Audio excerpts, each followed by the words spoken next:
If I bleed tonight, if I am sad tonight, I don't have a job to find.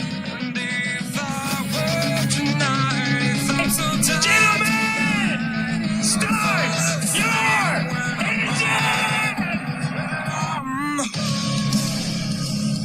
Ladies and gentlemen, welcome to episode 24 of the Lugs podcast. Your host AJ. With me, as always, is my co-host Ryan. Yeah, what's going on, AJ? I have to say it. Congratulations to your Bruins. Yeah, baby.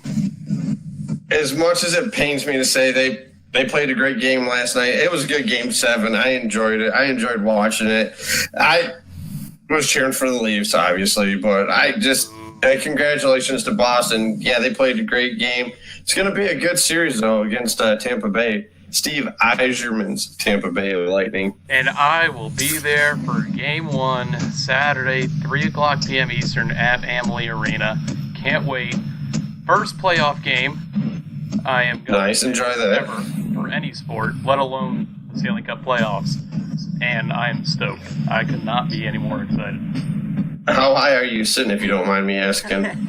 Well, it's easy for you to picture where I am. Back wall, upper deck. You're at the. Oh man, you're at the. I don't think Sarah and I would join you on that one because she doesn't like heights, and I love heights. But when we went to our hockey game, we went to against the Canadians. We got lower ball, and we paid a decent price for them, but nothing too serious.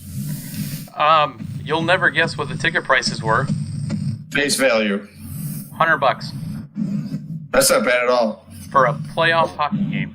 $100. That's not bad. If that was like Toronto or even in Boston, the tickets would be outrageous. I couldn't believe Through the it. roof. As soon as I saw it this morning at that price, I had to jump on it. Oh yeah, how many tickets did you get? I got one. Adam's going with me. Nice. He's a Lightning fan. He's a big Lightning fan. So. Oh boy, I think you may be one of the few Boston fans in that arena on Saturday. You know what? And you see that towel back there? Yeah, that's how we'll be with you. It will be with me, and I'll be the only yellow flag waving person there, and I'm totally good with it. No, I don't blame you. I'd be too. Next year, Sarah and I are talking about maybe going to Nashville, Columbus, maybe even Pittsburgh for an Oilers game to check that out. I'll be wearing my McDavid jersey, of course. Even though you're a Red Wing fan, though. I like both teams, 1A, 1B. Yep. Eastern Western Conference. So, hey, AJ, I got to tell you something. So, over the weekend, we're watching the race. This race was Saturday night. After the race, Sarah's like, what do you want to do? And I'm like, why don't we go to the ball game Sunday? So I look on Vivid Seats, and I found tickets, outfield, like $15. So Sarah and I went to the ball game on Sunday, sat in the sun. Somebody forgot her sunscreen and got burnt. And now she's giving me the bird right now. Ouch. Yeah, so, we had a good time, though. We enjoyed ourselves, had a great time at the ball game, and just enjoyed it after that. Afterwards, went to the casino, came out even. Woohoo! Yeah. You know, Tony just said he went to the Red Wing Sharks round 2 for free from a radio contest. I remember that. That has to... I've never been... But from the way it seems on TV, there is no better playoff event to be at. I've been to a couple minor league playoff games, and even though it's like the OHL and then when the Detroit Vipers were a team, I went to a couple games there, and the atmosphere was great. And then ALCS game for the Tigers back in, I think it was 2008. It was against Texas. I do remember that. Yeah, Tony was just saying playoff hockey is way different in our here. You know, Tony, you're a Leafs fan, so it's kind of bittersweet that we had to be the ones that took you out, but it's got to be done. And like I said to you guys on after Game 6, I said it.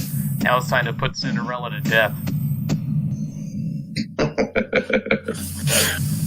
But yeah, it was a good series. It was an entertaining series. So far, the both NBA and NHL playoff first rounds have been phenomenal. How about LeBron last night? Game-winning shot. Kidding me? Didn't even know it happened. I did. That's why I said something. The worst part about the playoffs this year for hockey is... What's that? Games 1 and 2. I think we had a combined, 11... It was like 11-5? Something like that. Goals, for and against. And Freddie Anderson couldn't stop a beach ball. And I was like, oh, it's going to be a long series for the Maple Leafs. Then Game 3, they get the win on home ice. Game 4, the Bruins bounce back. You're leading 3-1 going back home for Game 5. Mm-hmm. And that's where you need to put it away. Rask dropped an egg. Give credit to Freddie Anderson. That boy stood on his head to get the Leafs remotely close to the 7. If Freddie Anderson doesn't stand on his head for 5 of those games, no way we're here. Talking about a Game 7 that happened last night. And I know this first 10 minutes, it seems, has been nothing but hockey talk. We'll get into the NASCAR talk later. But I thought after Game 5, I didn't have any confidence in the Bruins. Oh, yeah. And then, thoughts and prayers go out to those affected in the Toronto tragedy. Yes. And thoughts and prayers to you all. And I had told Tony, I go, well, this is all the Bruins needed. Something, against them. We had the Boston bombings back in 2013 that provided that motivation. And now it's the Leafs' turn to get that. So even then, I wasn't liking our chances. Tony just said something funny in the live chat. Hey, we fought. We just decided to leave the game behind in the third and blank Jake Gardner. Man, he took that. He was crying in his post-game interview. I don't know if you saw that. Yeah. Well, he took on the game-winning goal. He took a wrong turn, which enabled the Boston player. I forgot who it was. Jake DeBrusk. DeBrusk, thank you. To get by. If he doesn't take that wrong turn, if he still plays at angles like he has, who knows, it might have been different. But I thought Freddie should have stuck. Oh, yeah, you need to. Or GPS. Make the next possible U-turn. So I seen in your little show sheet, you're talking about another event that's happening here tonight. Yeah, tonight's the NFL draft. If you're, naturally listening to this later on Podbean, iTunes, Sittcher, it's not going to be that, but we got the draft tonight. Pretty exciting day. Usually the first day of the draft, first round, big deal. Especially with the Patriots. Patriots having 2 picks in the first round. Funny thing about that, this is the first time, I was reading this, since 2015 that we've had a first round pick. Lions are used to it. So I was going to ask you, who do you want to see the Lions take? Not by name specifically, just what position do you want? What position? Defensive back. Whether it be corner. I want a cornerback. That's what I want. I want a cornerback. We got a good one in Slade. Lawson and the other kid they got. No, we need to go out there. We need to get a defensive back. I'd like to get another running back as well later on. Obviously, work on the defensive side of the football. That's what Patricia's known for. Tony just said in our chat. No, Tony, I want defensive back. Sorry, buddy. I mean, Amir Abdullah is as good as gone. Yes, get a running back later. Yeah, the Lions are at a weird point, and they've been at this weird point for years, as you know. It's try to be a Lions fan. It's not that they don't have good players; they just can't execute worth a you-know-what. A damn? Yeah, well, you can go with a damn. Mm-hmm. And it just seems every time they come close to a playoff chance or a big win, they choke it away. Yes, they do. Put it this way, since we are a NASCAR podcast here, they don't have the lugs tightened on the car. Yeah, they have about Chase Elliott's luck when it comes to they could have that too, yes. Oh, Tony, sounds like a hockey team I follow. mean, I really hope Jake Gardner signs an extension with the Maple Leafs, going back to that. We're talking about the draft. I hope the Patriots don't trade up to get Lamar Jackson. I think you might be able to find him late second round, third round, even. You could, yeah. I'm surprised they're not going after Darnold or any of the other two kids up there. Mayfield, anybody. Listen. Rumor is that Mayfield's going number one to Cleveland. I don't believe that. Now, I'd rather see Cleveland. If I'm a Browns fan, I'm taking Barkley number one. Kaiser. Let the kid see what he can do. Now, with New England, or even trade the pick. You pick Brady at pick 199 in 2000. We all know that story. So go in the late rounds and get yourself a quarterback. Sign a free agent like a Johnny Manziel or something to be third string or backup.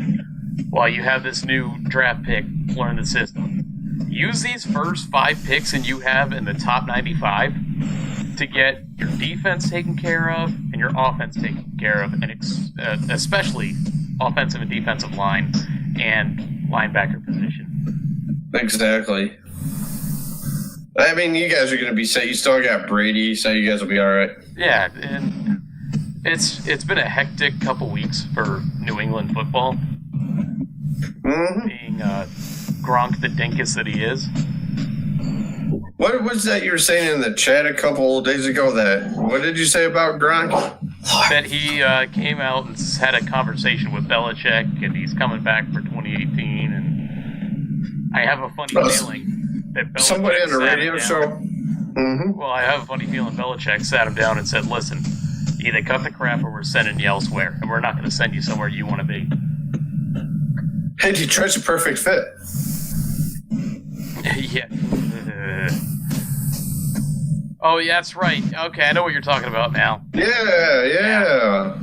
So earlier on in the week, and this is dragging on a little bit too long now, but we'll continue with it.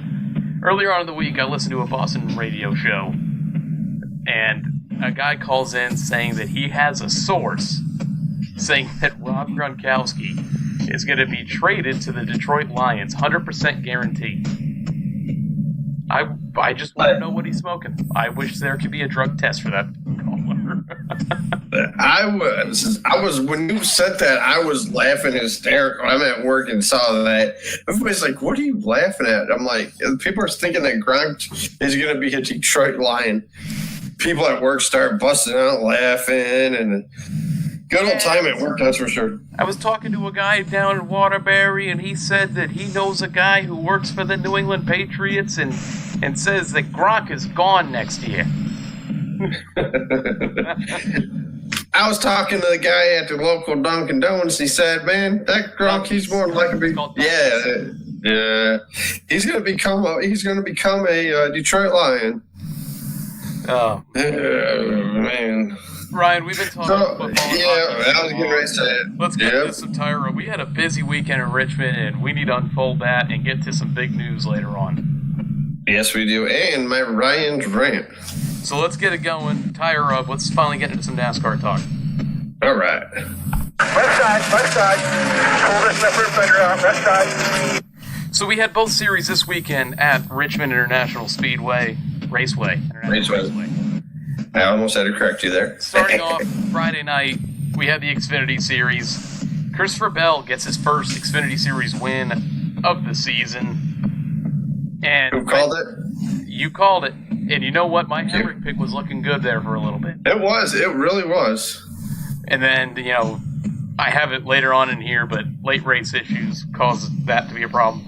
The big thing with this win, and for Bell, he led 120 laps at 250, almost half the race. I mean, that car was dominant from start of the green flag to the checkered flag.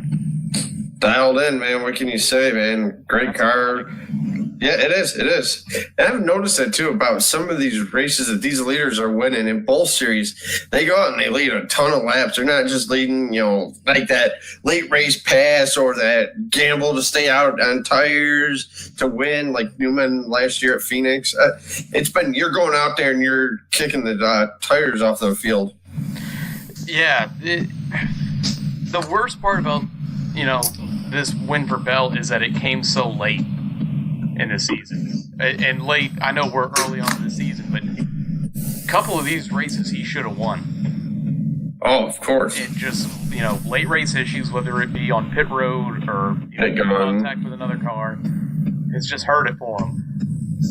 So now that he's found victory lane, I'm going to say like a Kyle Busch situation. I think the wins are just going to keep coming now. Now he's hit that stride. He's going to keep it going. Going to be tricky this weekend in Talladega. I think there's some Cup stars in this field this weekend at Dega, or is this another Dash for Cash race? I'm not too sure if it's a Dash for Cash race. I know that we're having our first drivers only broadcast of the year. I'm excited for that. And especially at Talladega, I think it's going to be awesome. I'm sorry you're going to the hockey game. I get to enjoy drivers only. So don't tell me anything that happens in the race. I will be DVRing it. But okay. Like I said, when you get that chance to go to a playoff hockey game, and especially you take the playoff hockey. I got to take it. Mm-hmm. To be honest with you, I missed both races this weekend due to playoff hockey. Yeah, oh yeah. So I had to go back and rewatch them Monday. Yeah, and then, like I said, it's Thursday right now. I hardly remember what happened during the Xfinity race, and yeah, I know Bell won. I mean, from the majority of it, what I saw, it was good side by side racing. I mean, good short track racing. That's all we ask for. Tony in the chat, my pick lost. Wait, I don't get to pick. Patrick, right here. Yeah, I think it is a Dash for Cash race. 0 Cup drivers at Talladega. And how awesome is that? I love it. We're finally having a restrictor plate track race that we're not going to have any Cup guys in it. So you can't just pick like a Joey Logano to win this thing. Yeah, this is the way the Xfinity Series needs to be. It needs to be like that every week. You've got drivers out there that you can fill the full field for these Xfinity races. Oh, no doubt. You don't need Cup guys in them every week. No doubt. And that's like it. Oh, exactly. The thing of this whole, and I'm trying to see now if this is for sure a no Cup driver race. And from what I see, there is no Cup drivers in the field. So. Oh, nice. I got my pick. I know we do that later, but I already got my pick. I've got mine too, but if you notice when I sent you the pictures of the show sheet, I covered my picks with a pen. That you did, I've seen that. Damn. But the nice thing is now you get to see who actually has the best stuff, and it's not just the driver in the car, So, continuing on with this weekend's Dash for Cash race that just happened, Elliott Sadler was the Dash for Cash winner, and I thought Elliott Sadler had a chance to win this race at one point. Yes, you do. Elliott had a great call, or a great race, I should say. Excuse me. Jeff is trying to join the live chat or the group chat and the live chat, so to speak, how Tony did it. So I'm trying to text him while talking about the race and everything. But no, like I said, Sadler said something funny in the interview. They asked him what he's going to do with the cash, and he's like, "Oh, the wife already spent it." Yeah, and I was listening to Elliott Sadler's interview. I think it was with Hermie Sadler after the race, and they were just talking like two brothers. You know how long I've been trying to win at this track. I've always wanted to win here, and being from the area too, isn't he? Yeah, he's from Virginia. So all in all, Ryan, this race had great battles all around the track. We had a couple stages there and 3 wide at the line. Yeah, oh yeah. So the racing on track this weekend was great. It wasn't a short track weekend where you got a lot of wrecks. So it wasn't for fans who like wrecks, really. Restarts. Go ahead. Go ahead. No, go ahead. I was just gonna say restarts were fun as hell to watch. Oh, restarts were great. Speaking of restarts, a buddy of mine, my buddy Ryan, who's a big Matt fan, which I know we're going to obviously dive into that a little bit later. I know he's ecstatic for that. I know there's a lot of other people out there that are ecstatic about that. But he actually went to Richmond this weekend, and it was his first time going to Richmond. He sent me a message, a couple videos. Definitely looks like worth going to for a short track if you like short track racing. I mean, he's like, there was not a bad seat in the house. Friday seat, he was just a little bit past the start-finish line. Looked like about 20 rows up. And the Sunday race, he was almost all the way up at the top, heading into turn one. Wow. Speaking of people going to tracks, Jeff actually sent us a text message saying he's going to be at Kansas Speedway tomorrow. So that'd be pretty sweet. Heck yeah. I mean, they'll be there lots of pictures. Week after Talladega? Yeah, the week after Dega. Yep. After Dega? I do believe so. So, yeah, Richmond's one of the bucket list tracks of mine. All the short tracks on the schedule are on my bucket list. I still got Martinsville, Richmond, the two restrictor plate tracks, and then go back to Bristol again. Well, you said you had a good time in Bristol. Oh, yeah. Jeff was there. He can vouch for it. My brother Scott was there. We can all vouch for it. Awesome, awesome, awesome time. Yeah, there's nothing better than a short track Saturday night. And you know what the best part about it, too, was? We had a Waffle House next to the hotel and a Taco Bell. You cannot beat that. You had some side dishes there, didn't you? No, we had plenty of side dishes there with our frozen waffles. Yeah. There we go again with that damn waffle talk again. So, all right, wow. Top 10, let's hear it. So I was going to say, adding on to the whole, there wasn't really that much wrecking going on, race cars this weekend. Our first real incident of this race came with 86 to go. Yes. I mean, same within the Cup race on Sunday, not until the final 100 laps. I think we had 2 wrecks on Sunday that were caused due to, multiple cars. Yep. So this race, like I was saying, wasn't for the fans that just watch it for the wrecks, which is quite okay because the product that they put on track racing-wise made up for that side of it. This was some great racing to watch here in this Xfinity race. Speaking of which, great day for Noah Gragson, finishing second. And it was. In his debut. I thought he was in the lead, and Bell made the pass. I thought Gregson was going to catch him.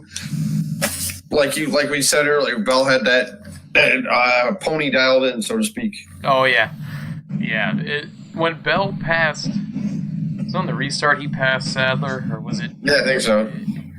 At that point, you're not getting it back from him because that car was hooked on rails all day long. Yeah.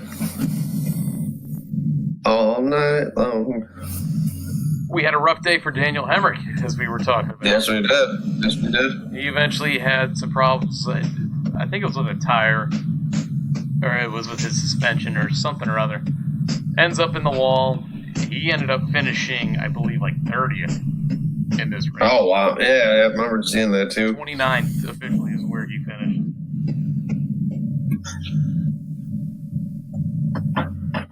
I was trying to wait for you. It looked like you froze for a second. No, I'm trying to charge my phone. I got a wireless charger right now because my phone has something in where the charge port goes, and dealing with that, and then looking in the chat right there, Patrick says he thinks it's yeah, I know I already said that. Yeah, that's right. You already talked about that. Yeah, and then Tony said he's going to watch the draft. Thanks, Tony. Yeah, thanks for stopping by, Tony. Have fun with the draft. I'll periodically be saying things about the draft through this episode. We didn't have any. I apologize. We don't have any. Yeah, we don't have any side dishes, so Tony left. So let's get down into some stage winners. Your first stage was Daniel Hemrick, second stage Elliott Sadler, and your eventual race winner was Christopher Bell. Top 5 of the race: Christopher Bell, Noah Gragson, Elliott Sadler, Matt Tiff, and Austin Cindric. Your standings following Richmond: Elliott Sadler, Christopher Bell, Tyler Reddick, Daniel Hemrick, Justin Allgaier, Cole Custer, Ryan Truex, Spencer Gallagher, Brandon Jones, Matt Tiff, Ryan Reed, and Ross Chastain, rounding out the top 12. That's the kid I'm looking for something out of this weekend is Custer. We're going to a track where Fords have been pretty dominant. Yes, they have. On the Cup side of it. 9 times out of 10, it's a JRM car up front at the end of these plate races for the Xfinity Series.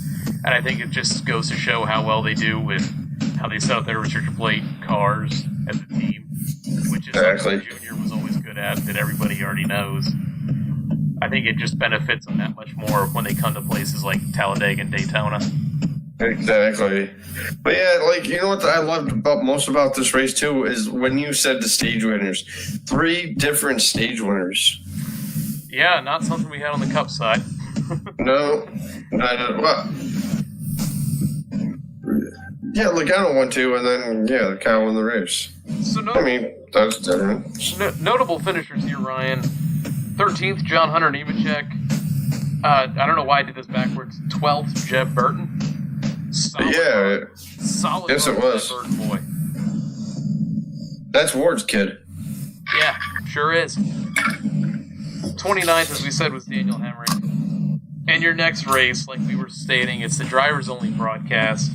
Talladega, 3 p.m. Eastern on Fox Saturday. I think it's Harvick, Boyer, Logano that are in the booth calling the race. And when Boyer calls a race, you just gotta sit and listen. Yes, you do.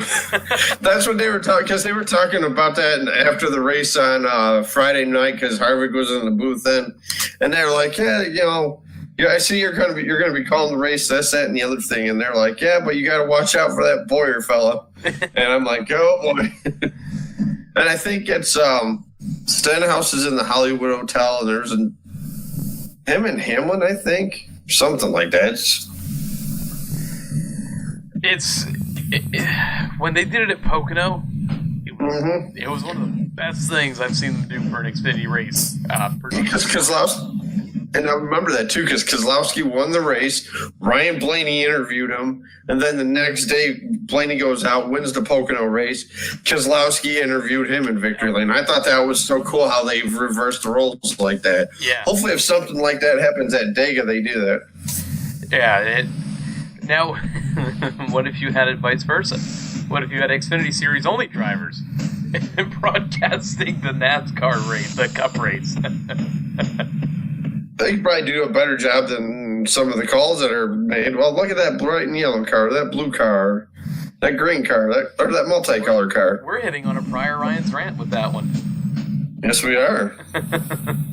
No, that's not my rant this week. Yeah. Moving on to the Monster Energy NASCAR Cup Series at Richmond. Mr. 3 in a row, Kyle Busch, the second driver this year to go 3 in a row, following Kevin Harvick on his 3-race winning streak that dated back from Atlanta to what was it, Auto Club? Yeah, Auto Club.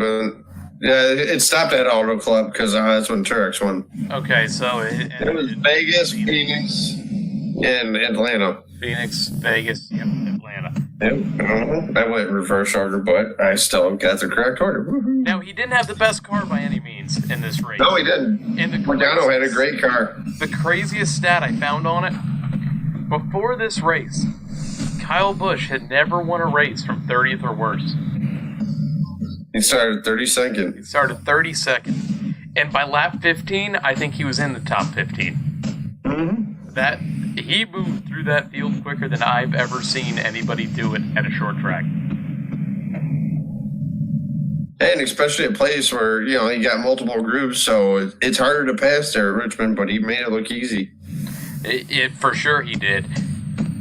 And it wouldn't have happened if it wasn't for Truex losing the race in the pits. A terribly slow stop by the 78 on the final pit stop for the NASCAR overtime. Wasn't it the jack? I think the jack wasn't jacked up all the way on the left side of the car, driver's side of the car. Guy had to jack it again, and I'm like, oh, that guy lost his job. Hopefully not.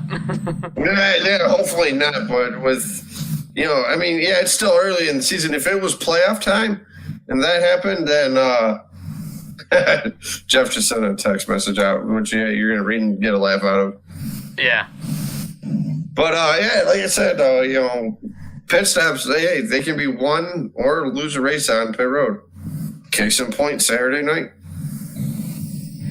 Patrick was just saying in our chat, the Jack had issues with that during that last stop, and eventually more air gun problems, or evidently more air gun problems. Mm-hmm. So, I was going to say, I wasn't sure if it was a pit gun or not, but here we go, another week with the pit gun being a problem. They also threw a strange penalty, and my stupidity for not writing down who it was. Something about throwing equipment over the wall. Really? Was that early in the race, or was that midway? In the race. All right, because Sarah and I, we were out. Where did we go Saturday? I'm trying to think. And I think she's sleeping right now. Help us out if you can remember that. It was one of the weird penalties. He threw it too far over the wall, or all I know is they were on the right side of the car, threw a piece of equipment, whether it be, a wrench, air gun, whatever, threw it over the wall, got a penalty for it. That's crazy how they would do that. Yeah, it's one of those weird ones that you don't normally see. Yeah, because like I said Saturday, I forgot where we were at Saturday. Oh, yeah, I know where we went to. We went to the Ryan Blaney sponsored Menards. Oh, did you? I'm not going to tell you how long we spent in there, but we spent... Well, you got the new house now, so you got to get it all prettied up. Yeah, we do. Sarah's holding up the number 3. 3 hours at Menards on Saturday. Well... We went there, and then we went to Taco Bell for lunch. And then a few hours later, Amy, Jeff's wife, she messaged us if we wanted to go to Leo's Coney Island. They do character nights, and they had Peppa the Pig there. And this costume scared the hell out of me. And I'll have Sarah forward me the picture, and I'll forward it to you guys, AJ, or we can post it on the Twitter page. And then we went grocery shopping, and oh my God, Sarah's got it out right now. This thing. Here, let me see your phone, hon. All right, since we're doing a live show, this is the Peppa the Pig. I don't know how well you can see that. Yeah, it's got a little bit of a glare, but you can kind of see it. All right, well, send it to my page, hon, and then, and then as soon as I post it on the Twitter page, Amy's, and then we went to the grocery store, and I'm listening to it, because I thought the race started originally at 7:30, but I guess it started earlier than that, like 7. Yeah, so I missed a little bit. Yeah, and I seen that Byron was running well on the radio, heard it, and we went to the grocery store. Then that's when that penalty happened, so we missed it. Yeah, this race this weekend, we were talking about how Truex had the more dominant car. Jeff just said it was Harvick. It was Harvick. Okay, so it was Harvick. So, Joey Logano, Clint Bowyer, Kurt Busch all had fantastic cars this weekend. They all did. Yes, they did. And it should have been Joey's race to win, and it should have been Truex's race to win. They both lose it late. Kyle comes around the final restart, beats a great aggressive move from the 9 car off the restart, takes it home. All she wrote. Repeat for Kyle. I think Kyle's going to start going on that Dale Jr. download more often if it means he's going to win that weekend. Oh, I think he is too. He might go on there every week. People are going to be tweeting out we don't want him on your page no more, Dale. Although I forgot to mention it. I did listen to it. The NBCSN showed it. Obviously, we edited on the custom and everything like that. But that was cool to watch right there. Very cool. The beer and donuts. The beer and donuts. Yep.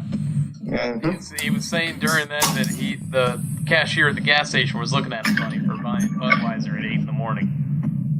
Yep. Hey, if it's for sale, might as well purchase it. Hey, you know what my response is? I already know it's going to be one of these days. Oh, yeah. So, like we were saying, lost all my words there. Joey Logano, Clint Bowyer, Kurt Busch, all had great cars. All were in the mix there for a potential win. This was a good day for Hendrick. Yeah, it was. Minus Bowman. Yeah. But, I mean, Bowman's been one of the better ones on a consistent basis this year. So, he's due to have a bad race. Exactly. He's due to have a bad one. Maybe you're finally starting to see Hendrick turn that curve a little bit or get over the hump, so to speak. And here's a track they do good at, too, as a whole organization, Talladega. And it was also another race, like we were stating earlier, it wasn't for the fans of Rex. I think that's this weekend. That is this weekend. I mean, the real big incident to me, in my opinion, I mean, you had the Stenhouse one, but the Ryan Newman wreck there towards the end was really the biggest significant one. But, Ryan, we had a little bit of a different kind of issue between teammates. Yeah, let's dive into that right there, because I haven't seen anything on social media about why McMurray was mad at Larson. Have you seen anything about it? I have seen nothing about it. Okay. I think right there, that's a in-house issue right there. Basically, Chip Canassi saying, hey, if you guys don't knock it off, one of you is gone. And guess what? It ain't going to be Kyle Larson that's going anywhere. You know, I was listening to the Radioactive that they do on Race Hub every Wednesday. I love that show. Tuesday. Jamie Mack comes on the radio and says he's got a problem with the car and he can't control it. I don't know. To me, it looks like he's purposely going up there to knock Larson into the wall. I think so too. That's just me. You don't have. You can tell. Go ahead. Go ahead. You can tell when a guy is going after somebody. Case in point, Carl Edwards, Brad Keselowski at Atlanta. When you see Edwards' white gloves go into the red Dodge Keselowski and flip them at Atlanta, you know when somebody goes after somebody. That was a dangerous one. Yes, it was, and that's why Edwards was called right into the hauler to park the car. Excuse me, after that happened. I want to cut in here on this NASCAR talk real quick, because I'm every so often looking up towards the screen towards the draft. Yep. Cleveland is still on the clock with their first pick. This draft's... Hey, honey. This draft... Can you turn 2-12? Or 11-11? Go ahead. Sorry. This draft started at 8. There, I got it out. There it goes. And you've had the number 1 pick since the last game of last season. And you still can't get the pick out? Come on. I think somebody's calling in for a trade. I'm telling you, I think New England's trading.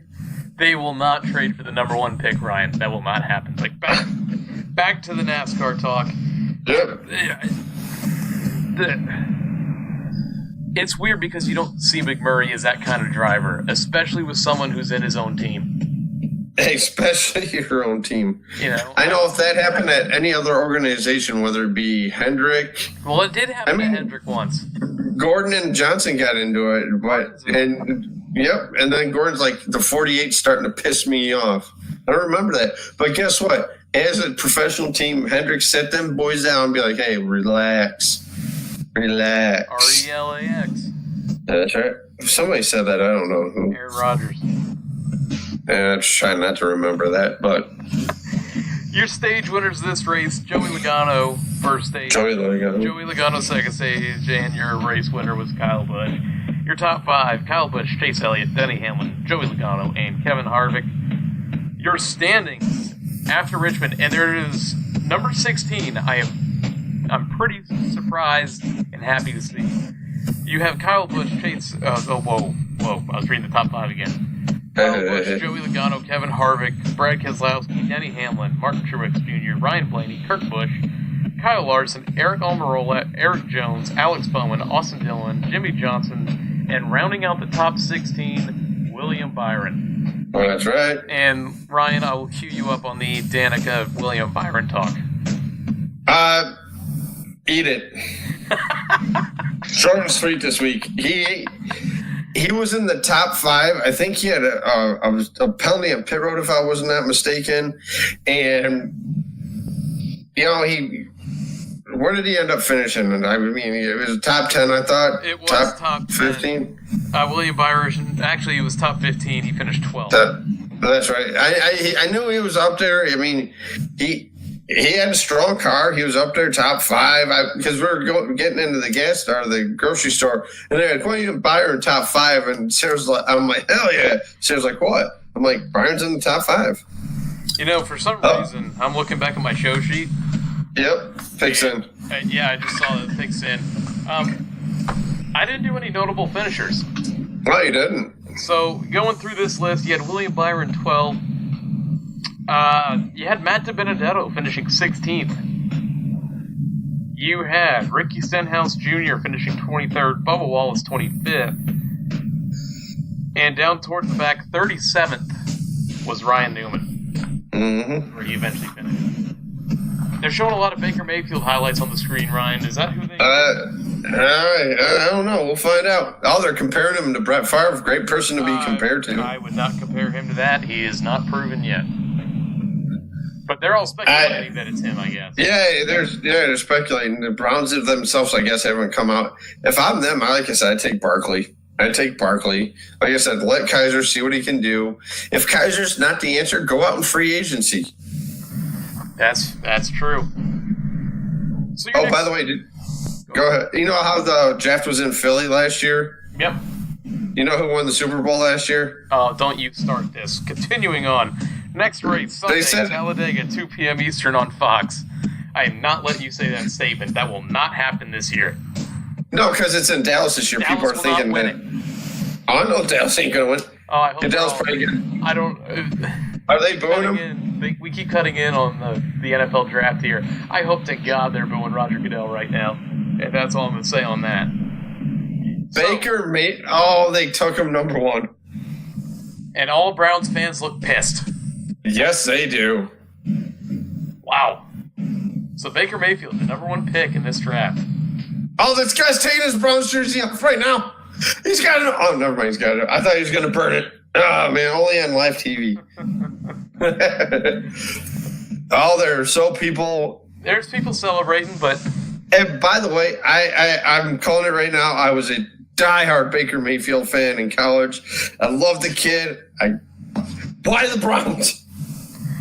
Poor kid. He just had his before he even started. Yep.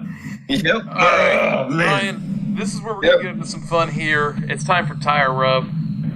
Yep. Let's get into it. And I'm doing my rant right here in Tire Rub. Left side.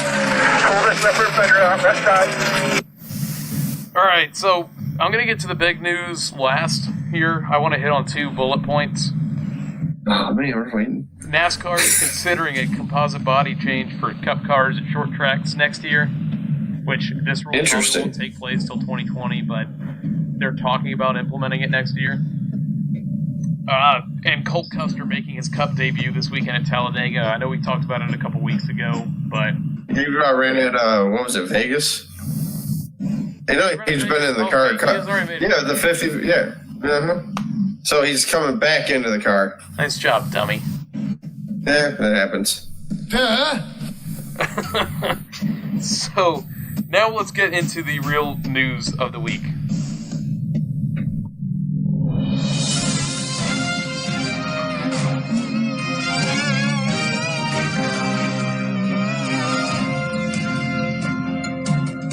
So we have a driver sharing deal. We're having a tandem 6-car, basically.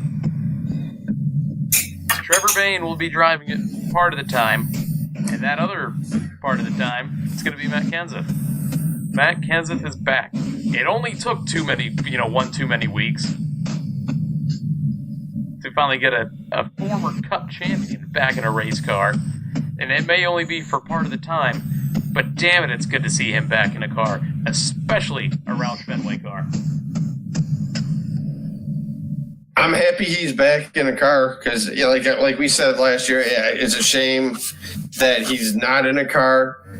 I'm glad he's going to be back at Roush. He'll probably be at one of the autograph sessions that Sarah and I like to go to. Unfortunately, I don't have any Matt stuff to have him signed, but they'll have stuff for us to sign for him. Here's my rant. Why in the hell did it take so long? Well, how many races are we in right now? 8, 9? This was race number 9. Why in the hell did you wait 9 races into the year? It's going to be 11 races when he finally gets back into the car for him to come back. My rant this week is on driver sharing. I understand funds are tight right now in the sport, especially with all these multi-tier teams. I don't understand it. Like I said, I'm happy he's back. I hate the fact that they're sharing a ride. I understand why they're sharing the ride. Like I said, Roush hasn't been, other than Talladega, Daytona, and Stenhouse at Bristol. They haven't done anything. And by the way, they showed my favorite Baker Mayfield moment when he stuck the OU flag in the middle of that stupid O at Ohio State. OU or OH? And nope. And then, like I said, I just piss off Ohio State fans when I say that. OU. I mean, but no, like I said, it just. I get why Roush did it. They haven't been competitive in a while. I know Matt's going to help a lot out with the car, what's going on with the car, the handling of the car more. And I think that Jack is tired of Trevor Bayne, to be honest with you. I told you how I felt about Trevor Bayne, and they actually just showed my favorite Baker Mayfield moment when he walks into the Rose Bowl with the Pretender sign, and then Georgia proceeds to beat him in double overtime. Go Dogs. Oh, number 2. Go ahead. So, I told you, Trevor, Cinderella, the clock strikes midnight once. He won Daytona back in 2010, 2011, 2010. Yep. And that was it, man. I mean, great Xfinity driver. He was awesome in the Xfinity series. Yeah. But I just think he's also has, I can't think of the disease name now. Multiple sclerosis? No, it might have been MSD. Mm-hmm. And it was affecting him back in 2013. I don't know if that might be a reason for the driver change. But at least with Kenseth, you're having something more than just a black car every weekend. You're actually having sponsorships on it now. Yeah, he already brought a sponsor in. Yeah, I saw was it Wyndham Rewards? Something like that. It's a hotel chain, I know that. So, Patrick was just saying, Trevor's good for sponsors, became the youngest 500 winner, but hasn't amounted to much since, and that's the point. Exactly. He's a great dude. Don't get me wrong. From everyone I've ever talked to that's ever met him, says that he is a fantastic dude. I've met him. I've talked to him. His wife is fun to talk to. His wife. Yeah, oh yeah. I even asked him because he was done signing everything for everybody, and I asked him, I'm like, hey, what was more nerve-wracking, winning the Daytona 500 or proposing? And he's like, he looked at her, she looked at him, she's like, go ahead, say it. And then that's when he's like, yeah, winning the 500, proposing was easy. As he's winking at you. Yeah, as he's winking at me. But no, Trevor's a good guy. Unfortunately, the Roush cars haven't been. I remember the days where Martin, Kenseth were the two guys, and those cars were up front week in, week out. Nowadays, you're seeing Roush cars 15th. Stenhouse have a good run here, there, win 2 races, restrictor plate. And I think that's why they brought him back. You know, my curiosity here is, because Bayne actually does well on restrictor plate tracks, and Kenseth's a 2-time Daytona 500 winner, who do you run in the plate tracks? Exactly. You know, that's a real issue that they need to look at this in. But, like, I think Kenseth being back in the car is going to be, like, a veteran mindset that Bayne and Stenhouse need right now. Because notice, when Roush Racing was on top of its game, it's because like I said with Martin, core of veteran guys with a right mixture of younger guys when they were running a 4-car system. Because you had Martin and you had Kenseth, and then you had a revolving door, like a Jamie McMurray and Edwards, Biffle. And you had Biffle. It was just a perfect mix. And that's what I think they're lacking now, because Stenhouse and Bayne don't have the same kind of experience that a Mark Martin or a Matt Kenseth would have. And they basically, kind of from it. You have to have someone with a right mindset to grab your race notes from. And here's my thing too. Now with Kenseth there, like you just said, they have that veteran. That's somebody to talk to. Hey, like for example, they're having problems at Kansas, a track that Kenseth won at. Hey, why is my car doing this? Why is my car doing that? That's why you have Matt Kenseth here. They asked Bane, what does he feel about it? He's like, I want to be in the car every day or every weekend, and it was definitely hard for him to. Yeah, you're all right, dude.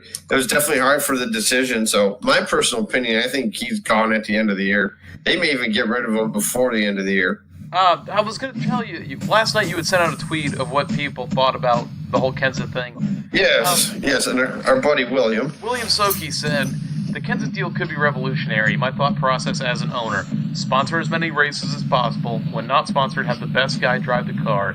This train of thought benefits Landon Castle, Carl Edwards, etc. A little earlier, and maybe Greg Biffle could have done something.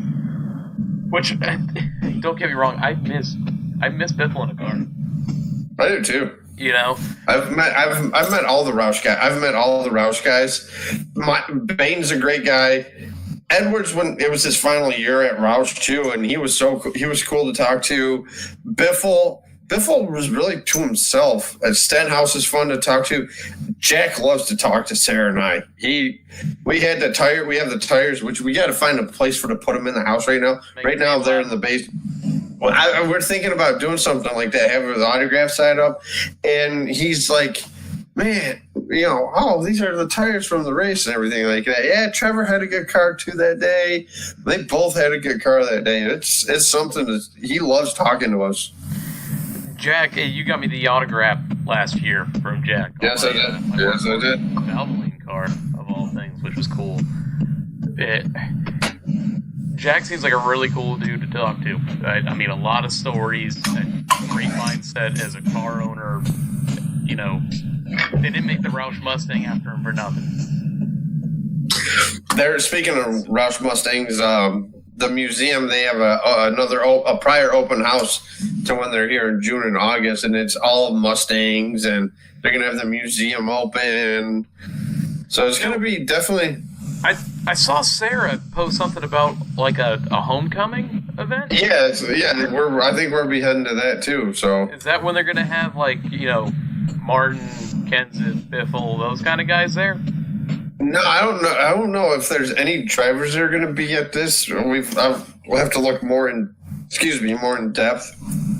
Well, the Jets. But let's see who they ruin. Sam, it's going to be Darnold. I'm telling you right now, it's going to be Sam Darnold. Yeah, they were having a lot of talks about the Jets and Darnold. They could pull something out of left field, like a Bradley Chubb. They could do that. But that does it on my end of the whole Kenseth deal. What do you think? Have you hit that subject enough now? Like I said, I'm not mad that he's back. I'm glad to see him, like you said, it back home, because when he went to the that T word, he just became a DB. Honestly, he was just one of the, on the radio, just on the radio in general. All right, at the time, Logano had it coming. Yes, at the time, Logano had it coming. But the first win, Sam Darnold, and I'm ahead of you, aren't I? Yeah, you are, because I just saw it. Yeah, woo. Gotta love that Florida internet. Another USC quarterback for the Jets. I don't trust USC players. Marcus Allen. Well, okay, Carson Palmer. That ends the line right there. Yeah. Keyshawn Johnson was pretty good. Didn't Reggie Bush go to USC too? Yeah, Reggie Bush went to SC too, but he had a decent NFL career. But like I said, I just hate my whole issue. Like I said, is I'm just upset that they're sharing the ride. So Patrick was just saying in our group chat, glad Kenseth's back. I'm sure he's got not much rust, if any. Rust. I'm trying to read it off the screen here, and it's easier if I just look at the phone. Here, I got it. Patrick, glad Kenseth's back. Glad Kenseth is back. I'm sure he's got not much rust, if any. He'll help get Roush where they used to be in time. I have to agree with that. That's why he's back. I mean, I think Bane, like I said, I think Bane's gone at the end of the year. I think Kenseth will be in that ride all next year, and then they'll bring somebody up. I could also see that happening. I'm trying to. What, they got Ty Majeski in their system now? Yep, Jeske, who's got a ton of talent, I've heard. There's a couple other Ford guys that are in there that, you know, Ford's going to start needing some younger names here eventually. Mm-hmm. You know, Cole Custer with Stuart Haas. But now I hear, I was hearing something the other day about Kurt Busch might be in line for an extension at Stuart Haas again. So who knows? Which is year. Yeah, that's interesting. But, I mean, that does it for me on the Kenseth side. I think it's a great move by Roush. The experience factor is going to pay off huge. I think it's going to help Stenhouse. I think it is too. And maybe it helps Bane as well. Maybe it gives Bane that motivation. Exactly. So, we're going to move on from here, Ryan. That's it for Tire Rub. We got some social media updates to get to, so let's get into some social media. Update. We are up to 448 downloads on Podbean, iTunes, and Stitcher, 166 followers on Twitter, 58 likes on Facebook, 16 subscribers on YouTube. A couple new follower shoutouts this week. We have BenDog20 at BenDog202. We have HMG Sports at HMG Sports 1. Thank you guys for the follow. Our podcast shoutouts as usual, and this week we're throwing up in the first thing we're going to throw out here is the PTM Racing Podcast. They're on at 9 o'clock Eastern Time, right after us. As soon as we get off, you can tune on over to them. Great show from them every week. You have the Lap Traffic Podcast, the My Opinion Therefore Fact Podcast, the All Turns No Brakes Podcast, the BNR Podcast, Right Size Only Radio, the Motor Mouths, Incredicast, the NASCAR Opinion Podcast, and the Final Lap Weekly. Some places you can find us: Podbean, YouTube, iTunes, and Stitcher. You can just throw in your search bar, the Loose Lugs Podcast will be the first to come up. On Twitter, we are at Lugs Podcast. Don't forget, at 200 followers, we are giving away the Daytona package that is pinned to our Twitter page, if you want to check that out. On Facebook, we are the Loose Lugs Podcast. Our personals, myself, Dre Goose F150, and Ryan. Our Rencola 88. And AJ, I must say, too, about that Daytona 500 car, that does look mighty sharp. Yes, sir, and it's going to look mighty sharp on somebody's mantle or shelf or whatever you decide. It's a pretty sweet deal, man. And like I said, 200 followers, we'll be giving it away. Everyone who's following the account is eligible. That means you too, Ryan. All right. But if you win it, I'm not giving it to you. If I win it, it's going to be fixed. Moving on, we have Ryan's rant. Did you have another rant, or was that your rant? Actually, I kind of do, and it's going to go back to the hockey talk. Well, go ahead. This is your segment to rant about whatever you may want to rant about. I did a rant about the whole sharing rides. I still don't like it. It is what it is. You can't do anything about it. Mike Milbury. And Tony, Tony got out of it at the wrong time right now. I know where you're going with this. I understand he coached Boston. I understand he played for Boston. Hell, he went into the stands and tried to go after somebody. But when you're calling a game on national television, please don't show homerism. It's like Toronto never had a chance in the series when he was announcing. It was ridiculous. Anyways, 2 minutes of that. So, I mean, and Tony, I was just checking the game. Eddie Olczyk is calling the game with Doc Emmerich, not Mike Milbury. Oh, so they have the Washington Pittsburgh series? Yeah, they're doing the Washington Pittsburgh series, and then you'll probably get you might get Kenny Albert, who's always good. We'll get the B side. Hey, don't make fun of Kenny Albert.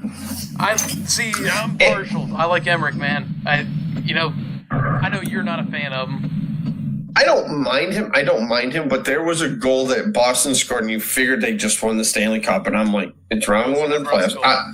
It was not last night. It was the DeBrusco game 5 when they were down 4-3, or when they came back, something like that. And you figured they just won the cup.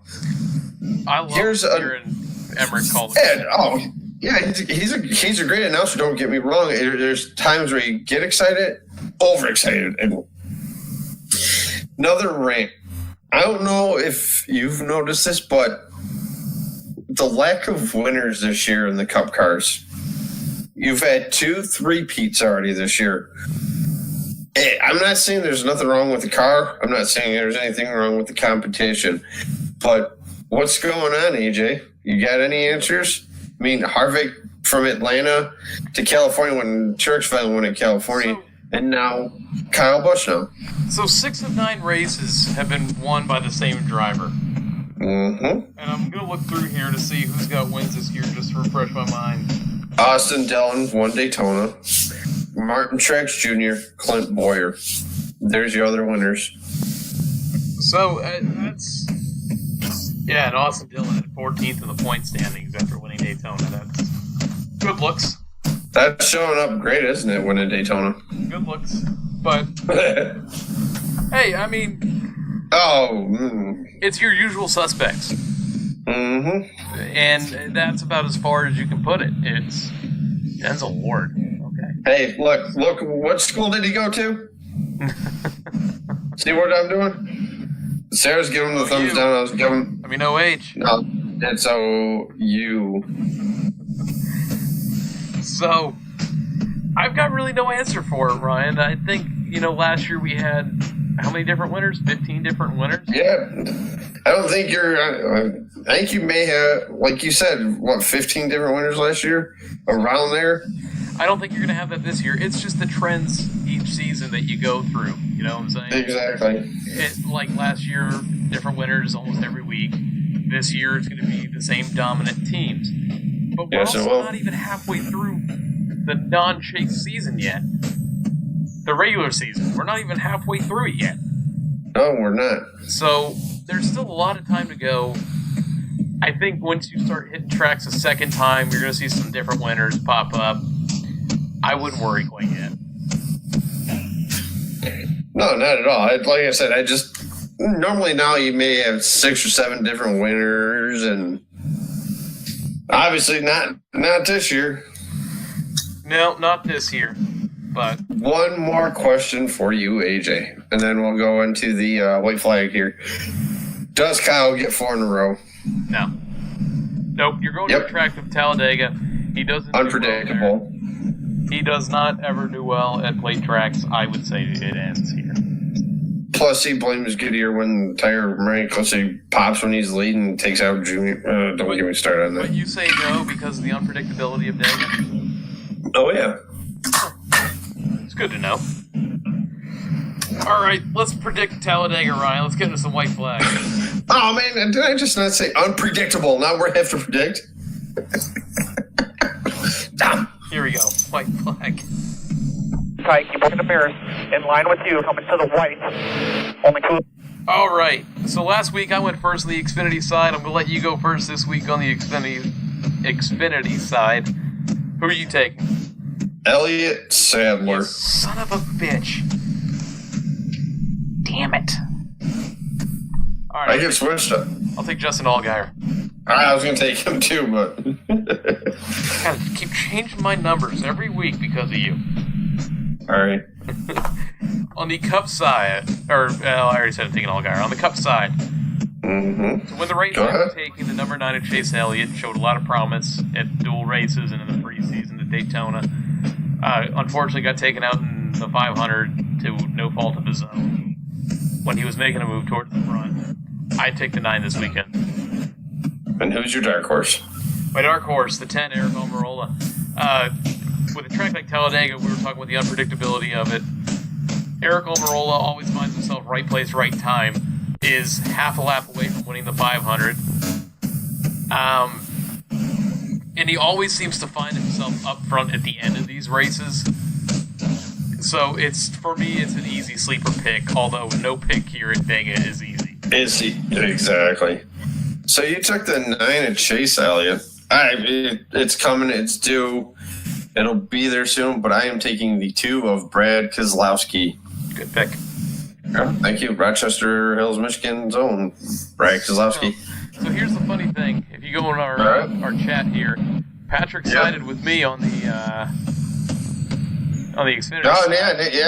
He agreed with me in the Cup car. And he agreed with you in the Cup car. And by the way, my dark horse, you're going to laugh at me, but David Reagan. Hey, I mean, how many years ago was it that was him? Him and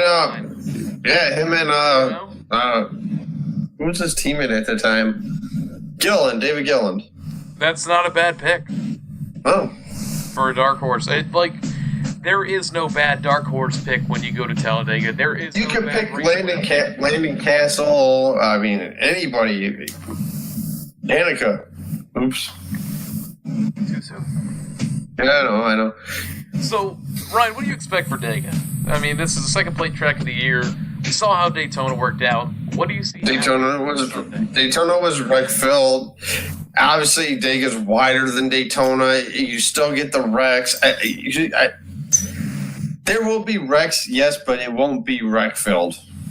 I mean, I think when it comes down to the end of the stages, I think is when you're going to see it more than during the duration. I think you might see a lot of single file racing, but who knows?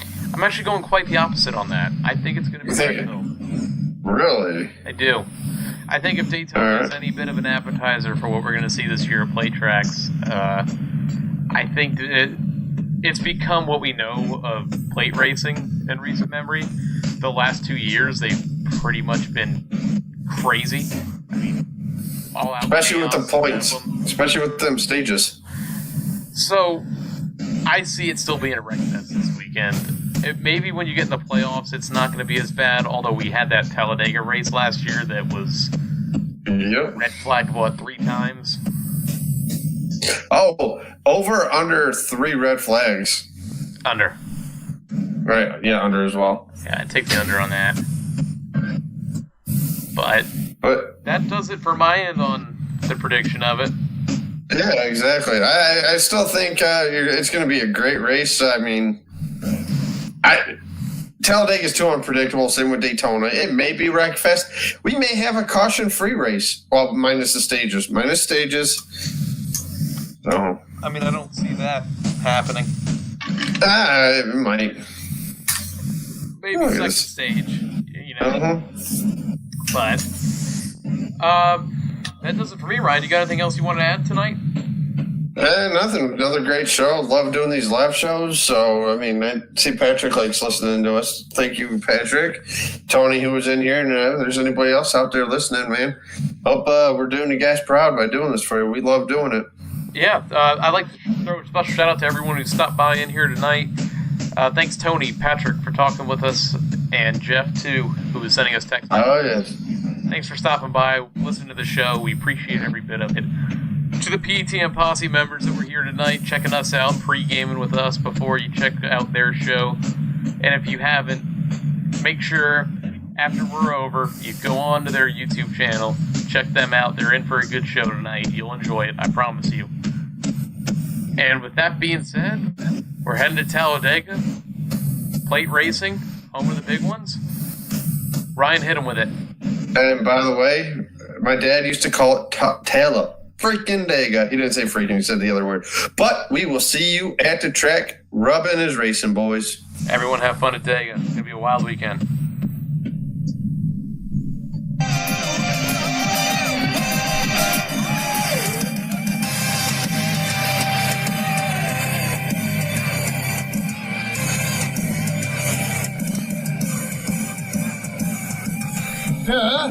Just behind you, everything else comes so fast. Memories are all inside you, and you never make them back. I can feel that cheering for the world that you got next to. I can feel that honey now that you're here. There's nothing to fear along the way. There's nothing I could say, nothing I could say. But I say